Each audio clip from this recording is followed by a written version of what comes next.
Is that Scarlett? Yes, it is. Joined. Hello, good to have you with us. No, it's my granddaughter's name. I'll change it. Oh, I'm so sorry.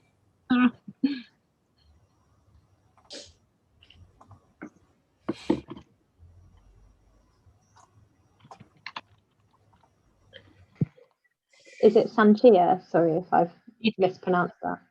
Yeah, that's right. Great. Hiya. Fantastic. Welcome. We're just going to give other participants a couple of minutes to join, so we'll get started quite soon. Good.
Okay, well, I tell you what, shall we? I think that's enough time, and let's kick off. So, firstly, thank you so much for taking time out and joining us today. Welcome to this East West Railway Company online session with your neighbouring parishes and councillors along the area between St Neots and sort of Highfields Caldecott at the eastern end.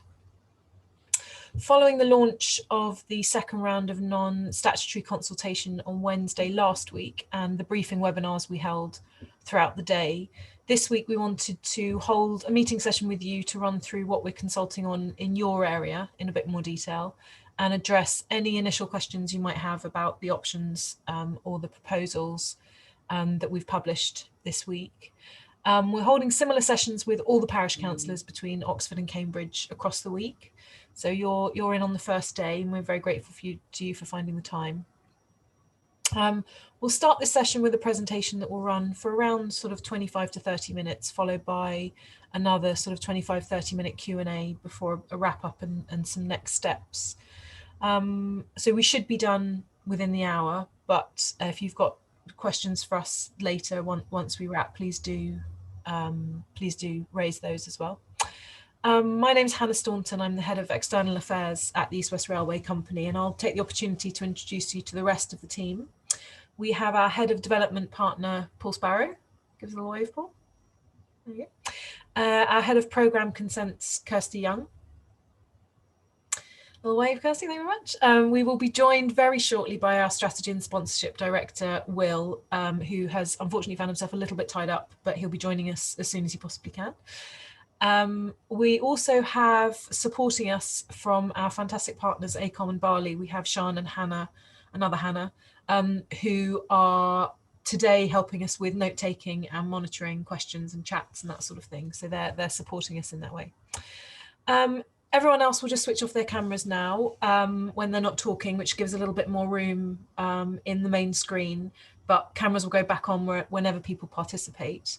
So just before we start with the presentation, I'm going to run through a brief sort of set of housekeeping and Zoom etiquette, as it were. I'm aware that most people are familiar with Zoom, but it's always just worth running things over just in case.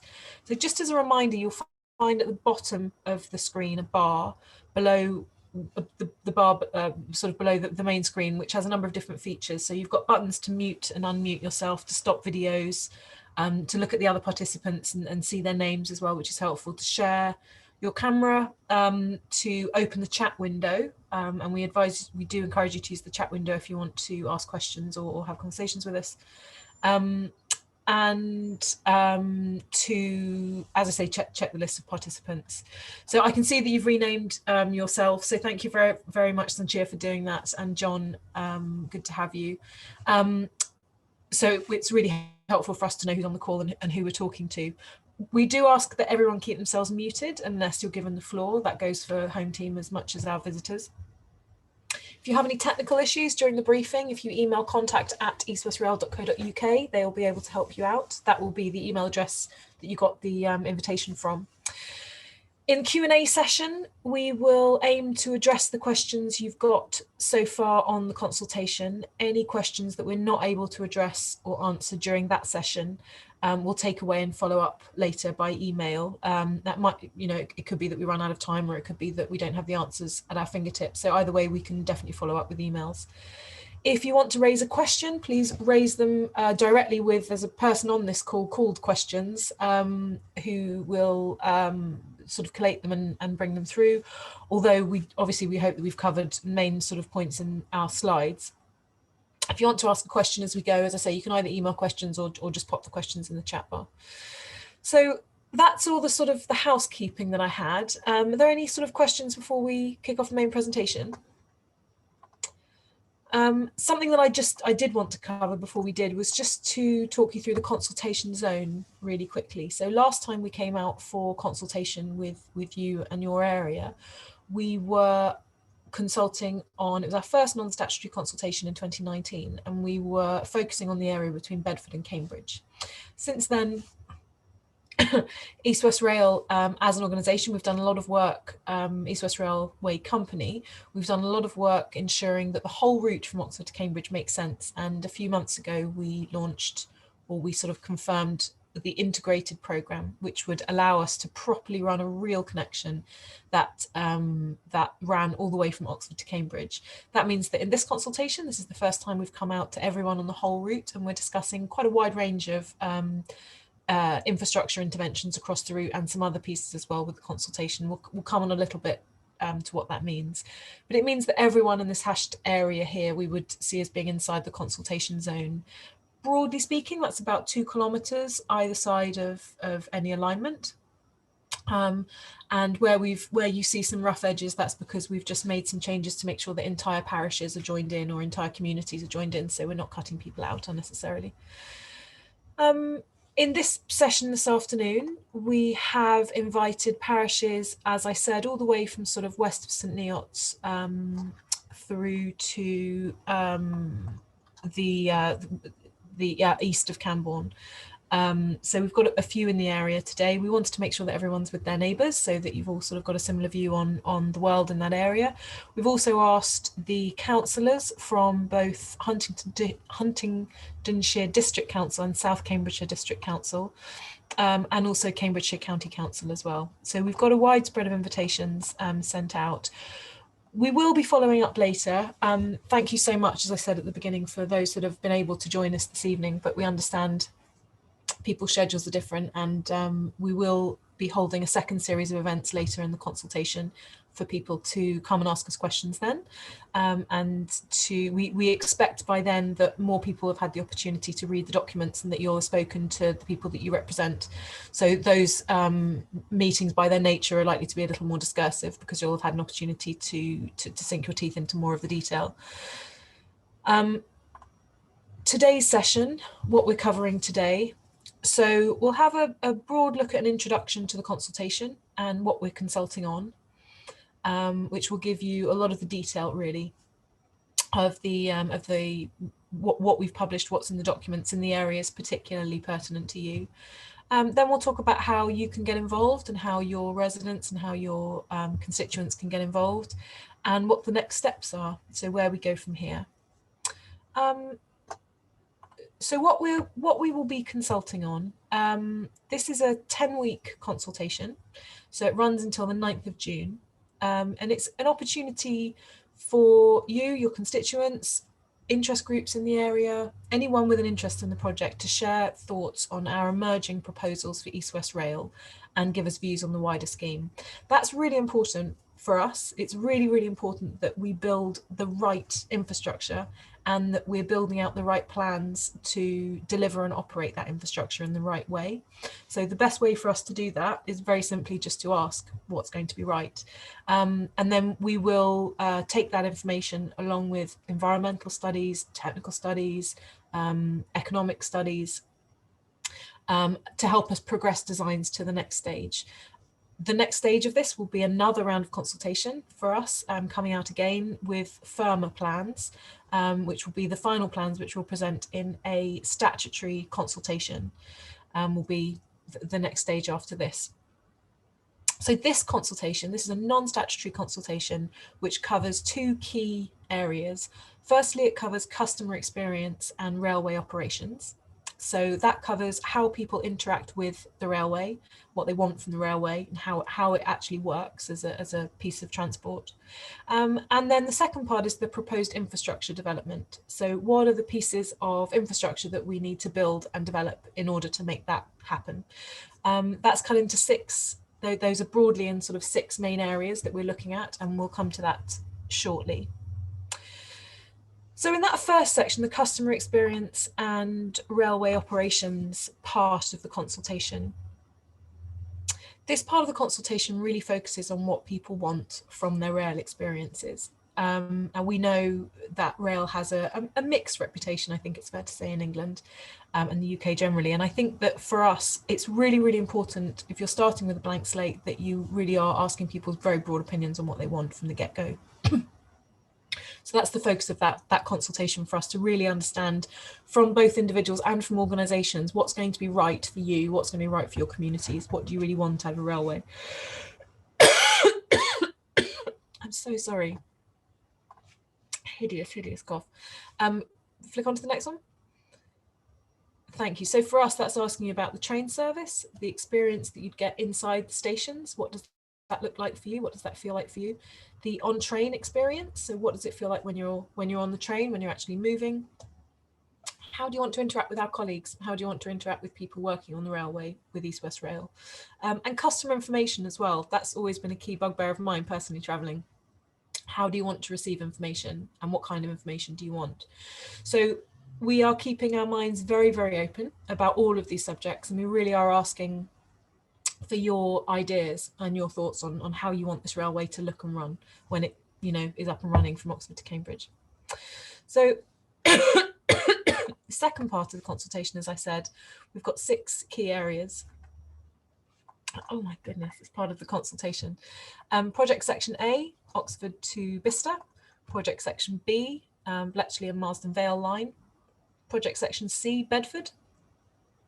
Project section D, I suspect, is the one that we're most interested in today. I don't know, it's the section we're most interested in today. Project section E, Harlton to Hawkston. And F, Shelfords into Cambridge. I think this is a very good point for me to hand over to someone else before my throat gives up entirely. So Paul, I wonder if I could ask you to jump in and take over at this point. Sure, let you get some water. Thank you. Okay, so this section is new railway. So it's unique amongst the rest of the East West Rail scheme in that it is new railway. A lot of the rest of the scheme is looking at the existing railway sites and upgrades to existing railway sites. And it's from Bedford to Cambridge, looking at areas between Clapham Green, which is to the north of Bedford, towards the Everstons, which is southeast of Camborne.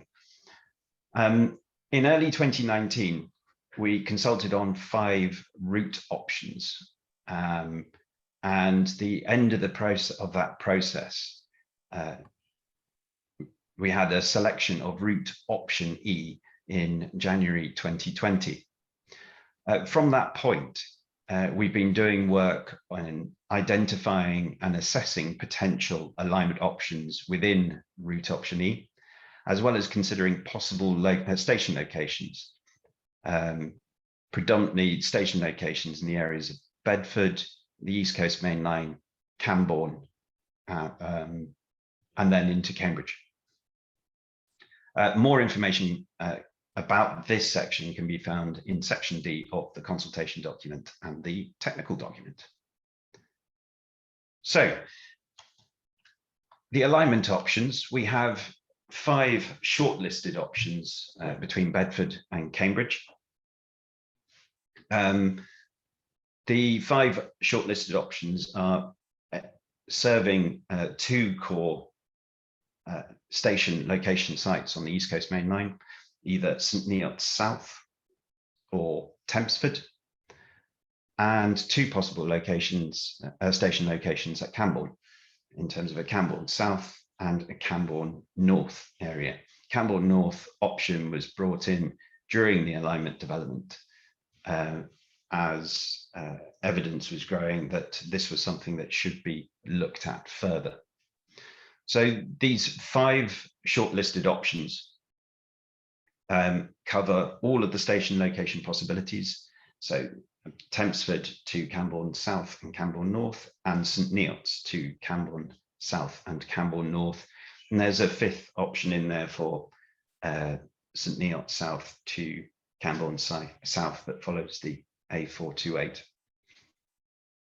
And I'll go through the details of each of the alignments as we go through. So the first alignment is alignment 8, and this was our reference alignment, the one in which we compared all other alignments against. This alignment then takes a more southerly route from Bedford. You would have seen in that previous map that there's basically a north and a south route out of Bedford to Tempsford. So the Tempsford station location on the East Coast Main Line sits to the south of the proposed new A428, and then up to Camborne South Station past Abbottsley, and then past Kingston and Toft towards the A603 in the Eversdens. And so this is the yellow alignment, and is, as I say, is the core alignment that was used then to test all other alignments against. It is the shortest alignment of all of them, and you can see it's pretty straight and direct. So the next alignment then, alignment 1, the dark blue alignment. This then is taking the more northerly route out of Bedford, so going to the north of Ravenston and Wilden, to a St Neots South station location on the East Coast Main Line, just north of the new A428. It then follows the A428 pretty closely to a station location north of existing Camborne, then comes back over the A428 between Toft and Comberton and down towards the A603, where it then becomes a common alignment towards Cambridge. You will see that this is a slightly longer alignment, but it is following the A428 corridor, and also that critical element of serving a potential station location north of Camborne. Alignment 2 then is very similar to alignment 1. The red alignment, again, north out of Bedford, a St Neots South station location on the East Coast, and then it varies from alignment 1 in that it then cuts back over the A428 and serves a Camborne South station location before continuing on down towards the A603. Alignment 6 then is our light blue alignment, again taking the northern route out of Bedford station to a St Neots South station on the East Coast and Camborne South. And alignment 9 then is a Tempsford station location, so south out of Bedford or the southerly route out of Bedford, south of the A428, then goes under the new 428, following the 428 to Camborne North, and then back down between Toft and Comberton towards the A603. So those are the 5 shortlisted alignment options. You've got a total of 3 going to St Neots South location, 2 to Tempsford, 2 to Camborne North, and 3 to Camborne South.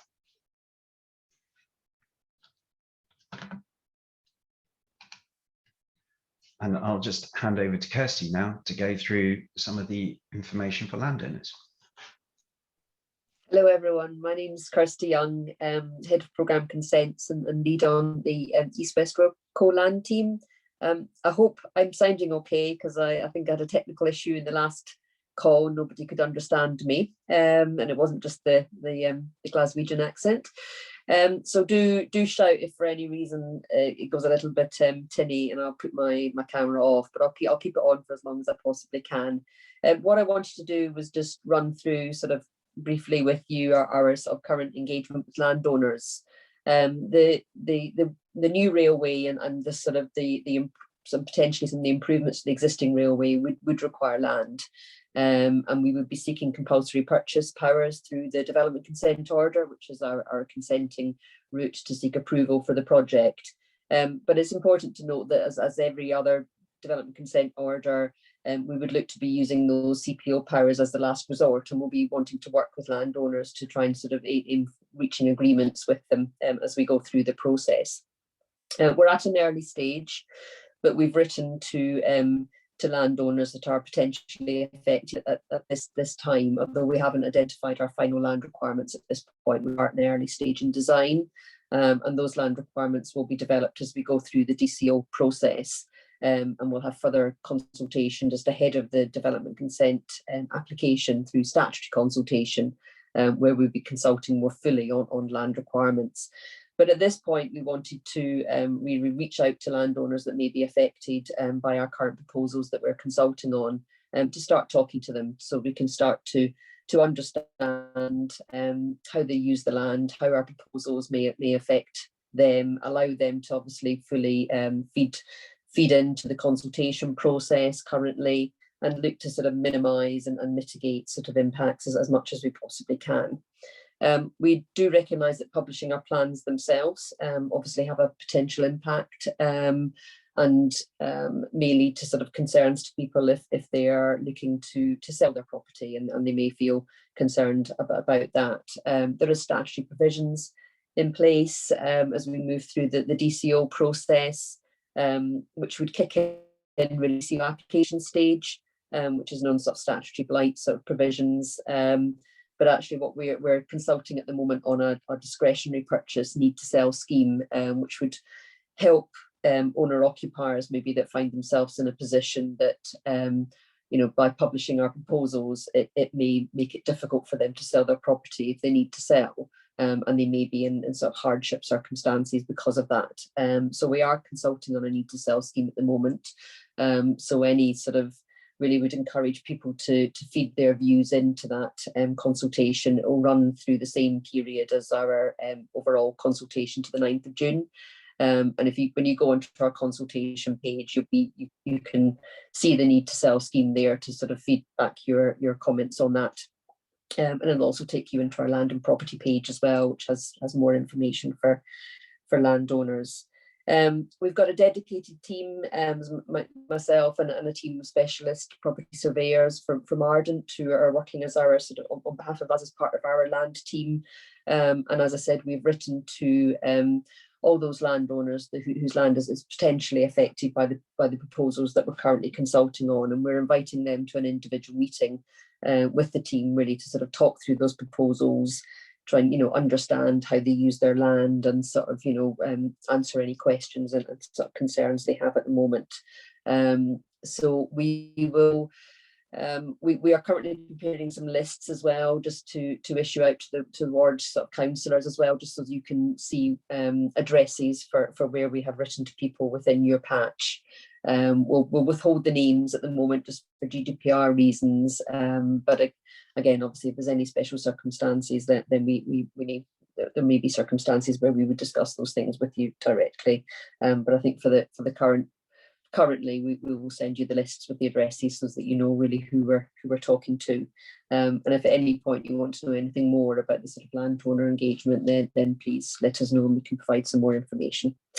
I think that's probably all I was going to cover just now, so I will hand back over to, I think it's back to Hannah. Yes, and I've been chugging cough medicine, so I'm much recovered from earlier. Thank you very much, Kirsty. So working with the parishes and ward councillors in the area, as I said earlier, we had meetings last week, which are pre-briefs. Today, we wanted to run you through all the detail of the specific parts that we've published for your patch, and in late May we'll have a more discursive session once you've had a chance to sort of digest the information and digest the documents, and also had a chance to speak to your residents and constituents. What I wanted to do though is just raise some of the key documents. You will definitely have had these in the emails that we sent over to you. You'll have had links to all of these, but it's just worth recapping. There's the consultation document itself and a technical report are both now available on the website. There's a number of supporting fact sheets and other documents further down as well, along with a really strong set of maps, both static and interactive, so you can zoom in and out of areas of interest to you. There's a consultation summary, which is a shorter version, which we've actually taken the decision to send to every single person in that consultation zone that I showed you at the beginning of this presentation. So we're sending that to 270,000 addresses across the area. I don't think that's been done before, but we really did want to make sure that as we can't meet face to face, everyone had the opportunity to have some collateral in their hands. We've got our community hub that we always have running, and also a resource centre. So we've got an online library with all of those documents I mentioned. You can go in and find all of the documents in there. And later in the consultation, when we start doing our community webinar events, we'll be launching a virtual consultation room as well, which really has the look and feel of what people might expect from a face-to-face event. I think it was very clear to us that there are some people that really like that approach. So we've tried to mirror that where we can. Next slide, please. Thank you. As for how your communities can get involved, there's lots of different ways that people can reach us. As I said, we'll be opening our virtual consultation rooms from next Monday, and they'll run through till the 9th of June. There's information on each section of the consultation, including all of the documents that are already up there and maps available via the central table. And there's some interesting bits and bobs. There's other ways that we've packaged up the information. There's a little video that explains to people how to move around the room, and it really gives people an extra nice feel of kind of being in the consultation in a way that we're not physically able to do at the moment. We are, as I said, having public webinar events. So there's 12 of those for communities right along the route from Oxford to Cambridge. So there'll be 2 pertinent to this area. There will be two lots of those mirroring the events that we've had with you, so that there'll be a series of events early on starting next week, and then another series of events later on once people have had an opportunity to digest the documents in more detail. We're also holding live chat events. Those are the kind of typing events where people can type questions in. They will either be answered by sort of members of my team, or if they're technical or specialist, we've got our specialists on standby who will send those calls, those questions to, and ask them to reply back. So in lieu of those face-to-face conversations as well, we've got a really good system for doing that. Now, those are sort of 2 ways of communicating online. We know that not everyone likes communicating online, so we've got a dedicated phone line, the number of which you'll see at the bottom and is printed on pretty much everything we could print it on, that people can phone. On that phone line, they can ask questions, that we can either answer at the time, or we can take the questions away and respond if it's not something that the team can answer directly. We can also use that phone line for you to order paper copies of documents, to send more information out to people. And really, we're just trying to think of as many ways as we can of making sure that people can get involved however they feel most comfortable. Next slide, please. So we'll go into the Q&A session now, and I'll stand back. But once we've had the Q&A session, we'll run through some of the ways that people can give us their feedback, because I think that's the final piece in the puzzle, really, is how do we actually get that good feedback from you. So at this point, I'm going to step back a little bit, and I'm going to ask the team from ACOM and Barley to run the Q&A for us. So thank you very much. Great, thanks very much, Hannah. I'm just having a look at the chat now, and Sanchia and John, I can't see that you've asked any questions, but if you do have anything, you know, that's on your mind that you want to raise, please do go ahead and unmute yourselves now and ask away. Hi. Hi, Sanchia. Hi. Yeah, I'm the chairman of the Yelling Parish Council, and I suppose our question is going to be, why are you considering it proposing for the line to run north of the A428 when the shortest route is obviously south of the A428, and if we can't see that anything can be gained for it to run up towards our village, you know, not in our back garden and all that sort of thing, but surely the shorter route would be a better proposition, bearing in mind the economy. And I can't understand why it should be running alongside the A428. Maybe you could just highlight why that's proposed. Great, okay, thanks for your question. I think this might be one potentially for Will to answer. So Will, introduce yourself.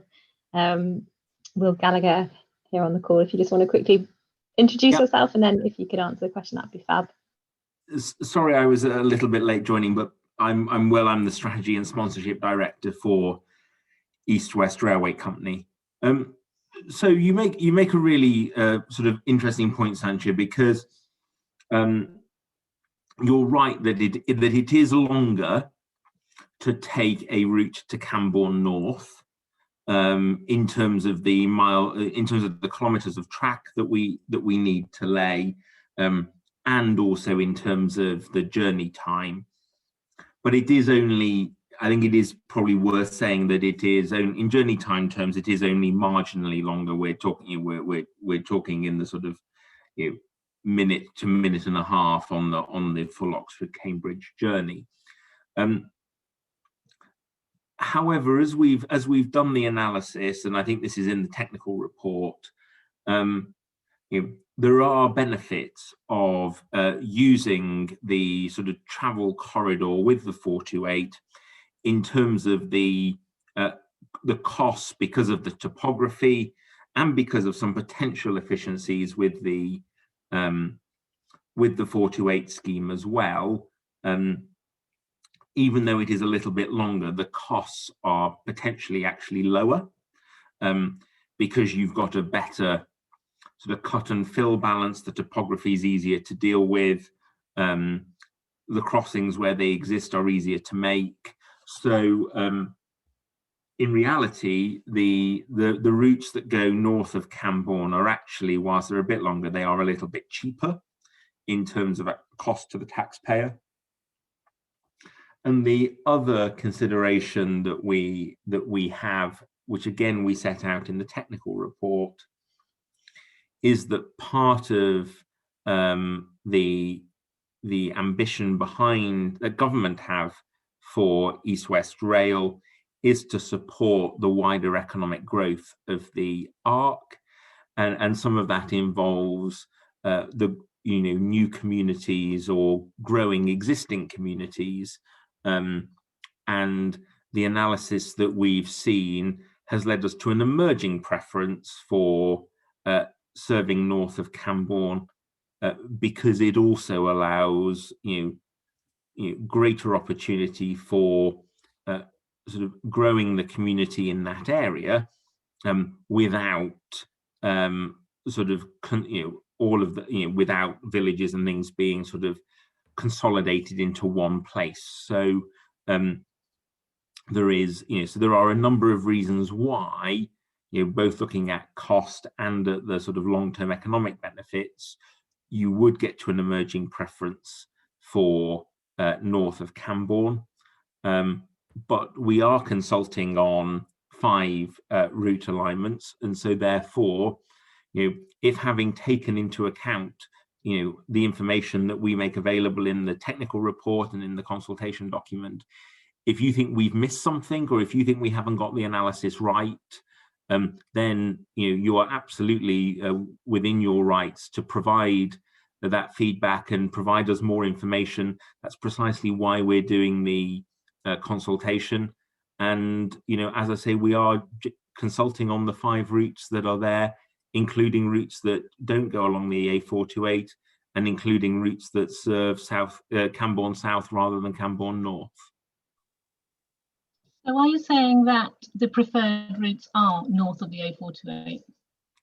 Yes, so our emerging preference, so we haven't yet got to announcing a preferred route alignment. That will be some months after the consultation has closed, because part of the reason we are having this consultation is so that we can express that preference. But we thought it was worth setting out where our analysis is leading us to having an emerging preference, where the analysis is pointing in a particular direction, that we should set that out so people can understand where we think the analysis is tending, so people can provide feedback on that analysis. So we're trying to not prejudge this, but set out where the analysis is pointing, so people can take that into account in their consultation responses. Can I just ask, when is a proposed start year for this development? Yeah, so we're, I think as we've set out before, it will be sort of late 2024 before we're likely to have secured the necessary planning permissions, working to our kind of current consenting programme. So that's getting the development consent order granted, and therefore construction is likely to be in the second half of the decade, from sort of 2025 onwards. So that will be us having another, well, 2 years of the A428 upheaval in our particular areas. And just as we get that complete and we stop the rat run through our village, we've then got to contend with more development for the rail, so it would seem. Just a comment, really. And the only reassurance I can provide you is that, one, we do want to work with local communities to minimise the impact, and also we are heavily engaged with Highways England and the A428 team, so that where we can do work that together that minimises disruption, that we do that. Great. Okay. Thanks, Will, and thanks, Vanshia, for your questions as well. John, I noticed that you've unmuted yourself. I wasn't sure if you wanted to ask a question. Some of the questions have been answered. One was the start date. How long do you think the construction of the railway would take? Probably will again. And has a route going from the south up to the north Cambourne station been considered? Great. Okay. Thanks, John. I think over to you again, Will. Yeah. So in terms of construction, we are still doing the analysis in terms of the amount of earthworks required, and what the sort of timetabling of construction would be. So we think at this stage it's too early to say precisely how long the construction period will take, and there's a variety of ways in which you could do the construction. So we're still doing some work on that, but what we have said is that our ambition is to have the railway open from Oxford to Cambridge by the end of the decade. So we think the construction period is likely to be in the second half of the decade, as we said, but precisely how long it'll be, that is work that we are still doing. When we looked at the options for of how best to connect, sort of coming out of Bedford across to Tempsford and then up to Cambourne North, I think we settled in terms of the sort of 5 shortlisted option on things that serve Tempsford to Cambourne North, sort of using the A428 corridor. So we did, we looked at it in the round, and that was the conclusion that we drew, and I think we set that out in the technical report. Great, thanks, Will. Any more questions at all, John, or was that everything? No, I think some of them were answered at the pre-meeting last week. And Yeah. I know that the council preference was a North Station, and we're very happy that it's going in. We've just recently done a questionnaire of our residents, and they were very supportive of the North route to Camborne.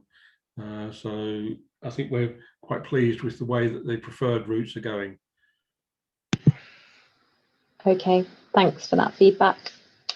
So Sandra and John, if there's no further questions from you, I'll pass back to Hannah, who'll just wrap things up then.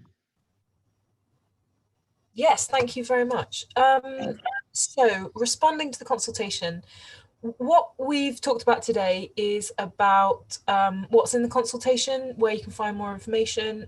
We've talked a little bit about how people can get involved in finding more information and talking to us over the consultation. For us, arguably the most important bit of all of this is making sure that we get really good quality responses back that we can use to help us with the next stage of design work.